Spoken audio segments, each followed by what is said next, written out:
பண்ண போறோம். ஒரு கப் உளுந்து, பச்சரிசி, டேஸ்ட் கண்டி கருப்பட்டி எடுத்துக்குங்க. உளுந்தையும் அரிசியும் மிக்ஸில திரிச்சுக்கலாம்.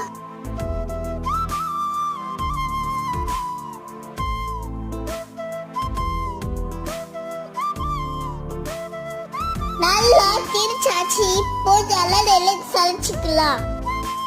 களி மாவு ரெடி ஆயிட்டு.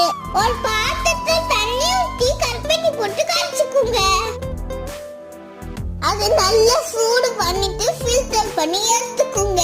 நல்லா ஆறுனதுக்கு அப்புறம் களி மாவு மிக்ஸ் பண்ணி கடாயில ஊத்திக்குங்க. கொஞ்சம் நல்லெண்ணெய் ஊத்திக்குங்க. விடாம கிண்டிட்டே இருக்கணும். உளுந்த களி சூப்பரா ரெடி ஆயிட்டு. இது ரொம்ப ஹெல்தி. எனக்கு ரொம்ப பிடிச்சிருக்கு. பாய் ஃப்ரெண்ட்ஸ், நெக்ஸ்ட் வீடியோல பார்க்கலாம்.